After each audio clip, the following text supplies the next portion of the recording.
बजरंग बली हनुमान जी के चमत्कारों को दुनिया जानती है। कैसे हनुमान जी अपने भक्तों की मदद करते हैं, इसलिए उन्हें संकट मोचन हनुमान भी कहा जाता है। कलयुग में हनुमान जी आज भी जीवित है, इसलिए हनुमान जी को कलयुग का देवता कहा जाता है। और यह बात सच भी है। अगर कोई भी भक्त हनुमान जी को इस कलयुग में याद करता है या अपना दुख उनके सामने रखता है, तो उनकी पुकार हनुमान जी जरूर सुनते हैं। एक बार की बात है, एक गांव में बहुत ही गरीब पति पत्नी रहते थे। उनकी शादी को 10 साल हो गए थे, लेकिन उनको कोई भी संतान नहीं थी। इस बात को लेकर उनको बहुत चिंता रहती थी और उन्हें समझ नहीं आ रहा था कि वह क्या करें। वह औरत बहुत दुखी रहने लगी और सोचने लगी कि अगर मुझे संतान नहीं हुई तो हमारा जीने का क्या फायदा है, और हम जो मेहनत करते हैं उसका भी क्या फायदा है। वह हर समय चिंता में डूबी रहती थी।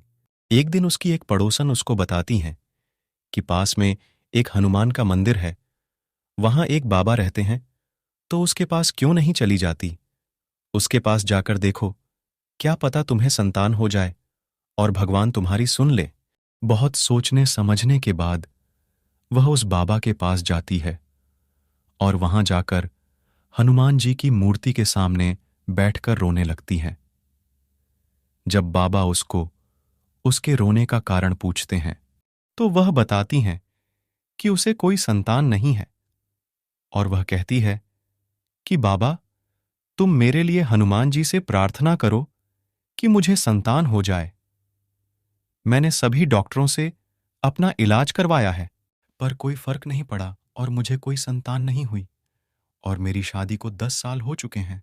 उसको रोता हुआ देखकर उस बाबा को उस पर बहुत दया आती है और वह हनुमान जी से प्रार्थना करता है कि हे भगवान, इस कन्या को एक सुंदर से पुत्र की प्राप्ति का वरदान दो।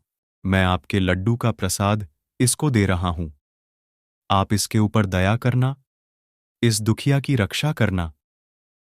ऐसा प्रार्थना करके वह बाबा दुखिया को वह लड्डू का प्रसाद दे देता है और कहता है, लो बेटी, यह लड्डू घर जाकर खा लेना और हर रोज गुड़ और चना लेकर हनुमान चालीसा का पाठ करना, जिसे भगवान तुम्हारी मनोकामना को पूर्ण करेगा। वह प्रसाद लेकर अपने घर चली जाती है और घर जाकर उस पर प्रसाद को खा लेती है और अगले ही दिन से बहुत श्रद्धा के साथ हनुमान चालीसा का पाठ करना शुरू कर देती है। वह प्रत्येक सुबह और शाम को हनुमान चालीसा का पाठ करती है। कुछ दिन बाद वह देखती है कि वह गर्भवती हो गई और 9 महीने बाद उसको एक सुंदर से पुत्र की प्राप्ति होती है, जो सभी गुणों से संपन्न होता है। वह बहुत खुश होती है।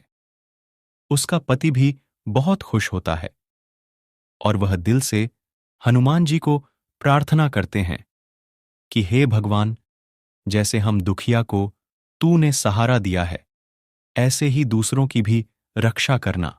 हम दिल से हनुमान चालीसा पढ़ते हैं तो कुछ ही दिनों में हमारी सारी समस्याएं खत्म हो जाती हैं, चाहे वह समस्या संतान से लेकर हो, किसी बड़े से बड़े दुख से लेकर हो।